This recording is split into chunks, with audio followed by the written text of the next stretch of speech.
The Assembly will hear an address by His Excellency John Dramani Mahama, President of the Republic of Ghana. I request protocol to escort His Excellency and invite him to address the Assembly.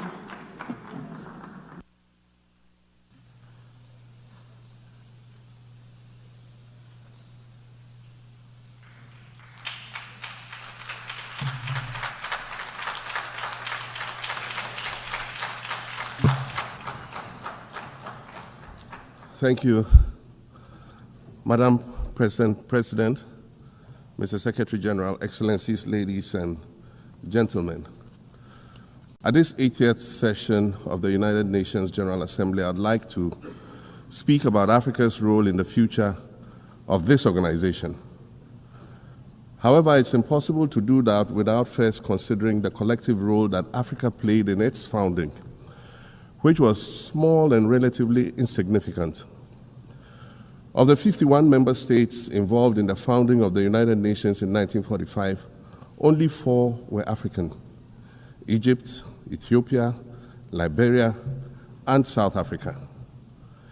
It is important to point out that the United Nations came into being in the aftermath of World War II because of the inability of its predecessor, the League of Nations, to avert a large-scale global conflict, which had been its guiding purpose when it was founded in 1920 at the end of the First World War. Out of the 42 founding member states of the League of Nations, only 3 were African: Liberia, the Union of South Africa, and Ethiopia. Egypt was to join later in 1937. Africa's overall participation in the organization's founding was minimal and relatively unimportant. That's because before all the other talks and meetings, representatives from a group of 14 nations gathered in Berlin for a series of discussions that began in 1884 and which led to the partitioning and formal colonization of the African continent, which is also called the Scramble for Africa. It has famously been written that past is prologue. Well, in the past, the majority of the 54 nations that now comprise Africa were never offered a seat at the table where plans for a new world order were being drawn. But, Madam President, as fate would have it, the tables are turning, and Africa's role in the authorship of whatever is yet to come for this world is going to be huge, and it will be consequential. According to this organization's own projections, by the year 2050, more than 25% of the world's population is expected to come from the African continent. Additionally, by 2050, 1/3 of all young people aged between 15 to 24 will be residing on the African continent. So you see, the future of this world is African. Allow me to say this once again a little louder for those of you in the back. The future is African.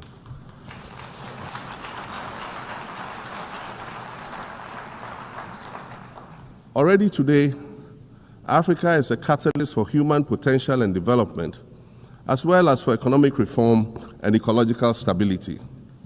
Africa is a catalyst for systemic change. If this reality, which is fact-based and straightforward, seems provocative or unsettling, perhaps it's because you are viewing it through the lens of centuries of filters, colonialism and imperialism, and the resulting implicit bias.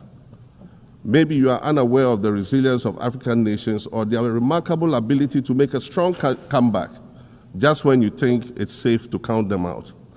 That is what is happening right now in my own country, Ghana. Our constitution limits leaders to 2 4-year terms. In January, I was sworn in for a second term, which, let me point out, was non-consecutive with my first term. Our currency, the Ghana cedi, was rapidly depreciating.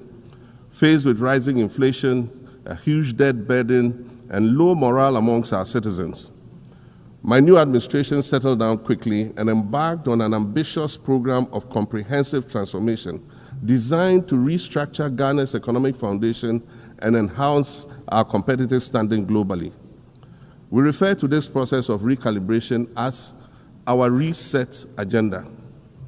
In just 8 months, we have achieved significant reduction in inflation from 23.8% in December 2024 to 11.5% in August 2025, restoring price stability for our citizens.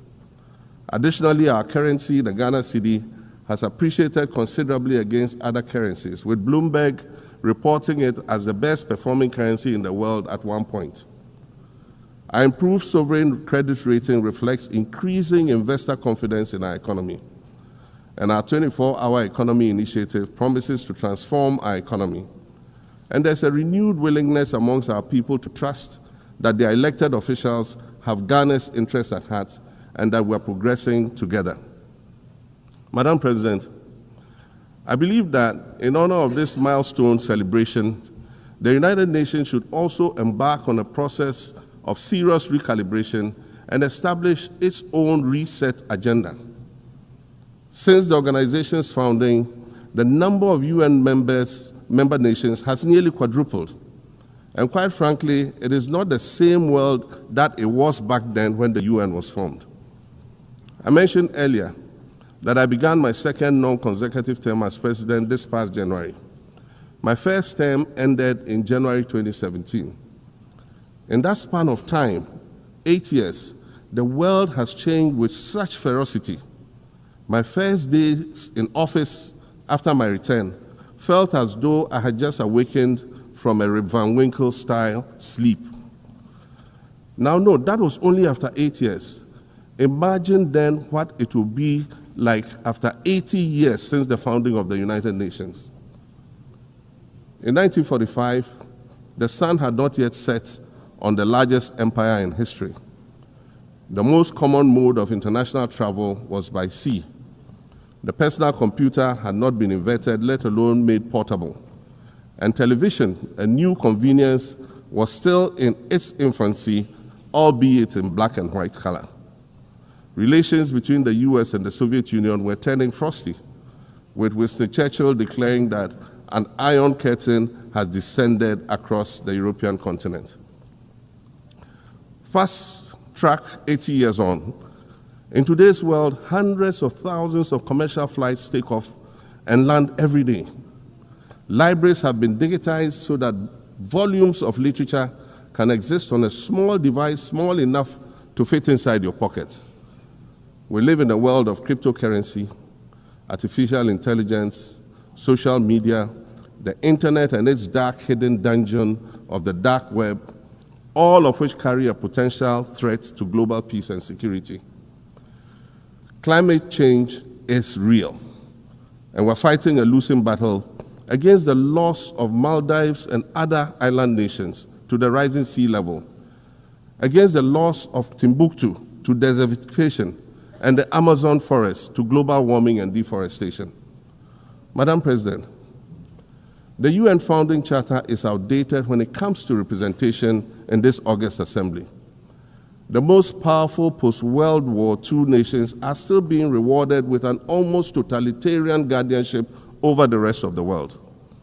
And yet, the first sentence in Chapter 2, Article 1 of the UN Charter declares that the organization is based on the principle of sovereign equality of all its members.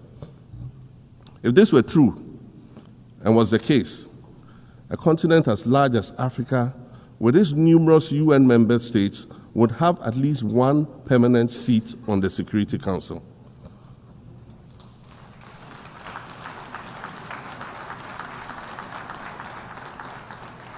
Furthermore, we believe that veto power should not be restricted to only 5 nations, nor should it be absolute. There must be a mechanism in this House for the General Assembly to challenge a veto. No single nation should be able to exercise an absolute veto to serve its own interests in a dispute. In 1995, during the 50th anniversary of the United Nations, Nelson Mandela stood in this very spot, and he said, "The United Nations has to reassess its role, redefine its profile, and reshape its structures. It should truly reflect the diversity of our universe and ensure equity among the nations in the exercise of power within the system of international relations in general, and the Security Council in particular, I close quotations. 30 years later, we African leaders are still making the same simple request for a permanent seat on the Security Council with the power of a veto. So today, Madam President, I stand here in this exact spot and ask the world, if not now, then when? We demand not only a reform of the Security Council, but also a reset of the global financial architecture, which is currently rigged against Africa. Africa must have a greater say in the world's multilateral financial institutions. And while I'm making requests, I'd like to call for the removal of the blockade on Cuba. As Dr. Kwame Nkrumah, our nation's founder, famously said, we seek to be friends with all and enemies to none. The Cuban people shed their blood on African soil in the fight against apartheid. And indeed, Cuba has been and continues to be a faithful friend of Africa.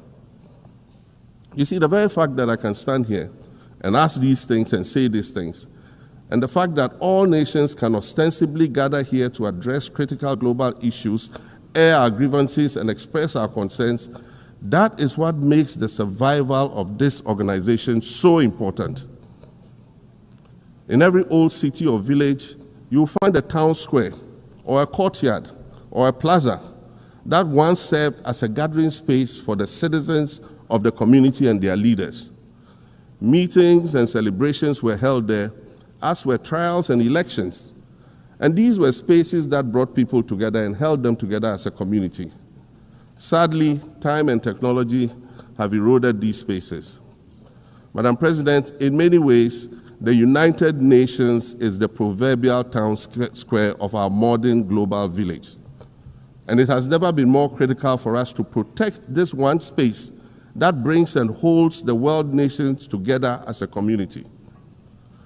The internet, social media platforms, and artificial intelligence offer us the illusion of connectivity, when in fact what they do is reinforce isolation by using algorithms that ensure that we do not receive new ideas and perspectives, but rather more of the same content. We are served alternative facts and manipulated images, making it easy to disseminate disinformation and sow seeds of division amongst communities. Madam President, these are dangerous times. Our world is currently experiencing a rise in nationalism and economic instability. There's a general breakdown of multilateralism. Various acts of aggression have been committed against the sovereignty of others, and nations are attempting to circumvent the very safeguards that were put in place to prevent large-scale global conflict. These conditions are all too similar to the ones that led to the League of Nations' failure in fulfilling its mandate. The denial of visas to President Abbas and the Palestinian delegation sets a bad precedent and should be deeply worrying to all member nations of the United Nations. Ghana recognized the state of Palestine in 1988 and supported a two-state solution to the conflict since then. And I say, contrary to the claims of some, a two-state solution would not be a reward for Hamas. It would rather be a reprieve for the hundreds of thousands of innocent women and children and people who are facing collective punishment and forced starvation for no reason other than the fact that they are Palestinian. For nearly 2 years and for the fear of reprisals, we here in this General Assembly have been playing hide and seek with language to find the right words to help us avoid or excuse what we all know is taking place in Gaza. But here's the thing, it doesn't matter what you call it. If it looks like a duck, it swims like a duck, and quacks like a duck, well, then it must be a duck. The crimes in Gaza must stop.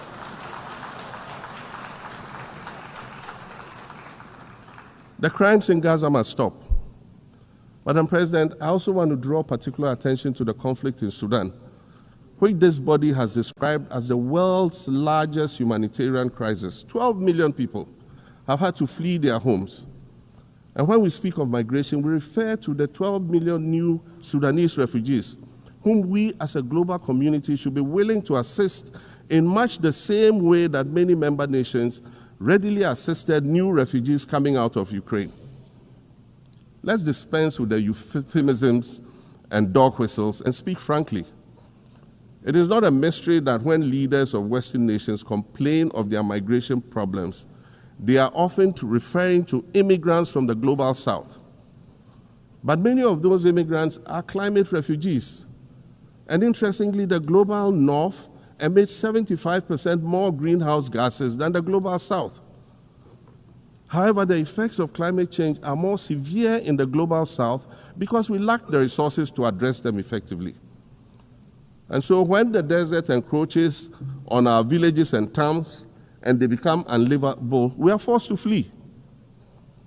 Warsan Shire, a Somali-born prophet, a Somali-British poet born in Kenya to Somalian refugee parents, was London's first youth poet laureate. She writes in her poem titled Home. And it says, you have to understand that no one puts their children in a boat unless the water is safer than the land. No one bends their palms under trains beneath carriages. No one spends days and nights in the stomach of a truck feeding on newspaper unless the miles traveled mean something more than just a journey. Madam President, we cannot normalize cruelty. We cannot normalize hatred. We cannot normalize xenophobia and racism. If we're going to tell a story, let's not tell it slant. Let's tell all the truth. When we speak of migrants, we speak of Mami Ewusi Mensah Frimpong, a judge on the U.S. District Court for the Central District of California. She's the first black female judge on any of California's 4 federal district courts. She was born here in America to immigrant parents from Ghana. We speak of Peter Bosman, a medical doctor in Ghana who moved to the town of Piran in Slovenia in the 1980s and later became the first black mayor of Piran, the first black mayor in Slovenia and in the whole of Eastern Europe. We speak of T. Michael, the iconic Ghanaian Norwegian artist and designer. And of course, we speak of the late Kofi Annan, former United Nations Secretary General.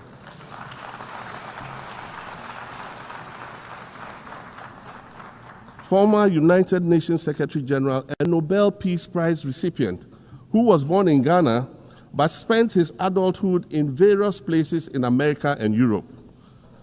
These are people who have brought great distinction to the countries that they decided to call home. Just as the migrants and the children of migrants before them did, I dare say these are not invaders. These are not criminals. Madam President, the slave trade must be recognized as the greatest crime against humanity. As the African champion on reparations, Ghana intends to introduce a motion in this August body to that effect. More than 12.5 million Africans were forcibly taken against their will and transported to create wealth for the powerful Western nations. We must demand reparations for the enslavement of our people and the colonization of our land that resulted in the theft of our natural resources, as well as the looting of artifacts and other items of cultural heritage that have yet to be returned in total. We recognize the value of our land and the value of our lives, as did our colonizers, as well as the governments that happily paid reparations to former slave owners as compensation for the loss of their property, in quotes, and that property for which they received compensation was paid referred to enslaved people who had been freed. Madam President, an increasingly insecure world is witnessing upward spending on defense budgets of bilateral partners and steep cuts in official development assistance. Since July 2024, it is estimated that there's been a 40% drop in humanitarian aid globally. In this era of global uncertainty, Africa must exercise sovereignty over its natural resources to raise the necessary funds to ensure the well-being of its citizens. The days of parceling out vast concession areas to foreign interests for exploitation must come to an end. We'll continue to welcome foreign investment, but we must negotiate better for a bigger share of the natural resources that belong to us. And we must insist on value addition to these resources. We're tired of the continued image of poverty-stricken, disease-ridden rural communities living at the periphery of huge foreign-controlled natural resource concession areas. We're tired of having people extract the most they can from us and in return offer us the very least by way of respect, consideration, and dignity.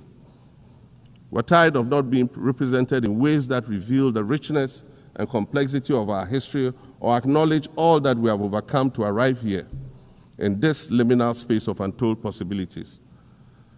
Allow me to echo the Indian-American writer Arundhati Roy, who wrote, "Another world is not only possible, she is on her way. On a quiet day, I can hear her briefing." I want to add that for the sake of Africa, and quite selfishly for the sake of my 18-year-old daughter, I hope that this new world that is arriving is a place of safety and equality for women and girls. To succeed, we must empower everyone, including women and girls, to reach their full potential. In closing, Madam President, I'd like to congratulate you on your election to preside over this historic 80th General Assembly and on being the 5th woman to hold this distinction. I'd also like to congratulate Her Excellency Nana Jane Opoku-Agyeman on being the first woman Vice President of Ghana.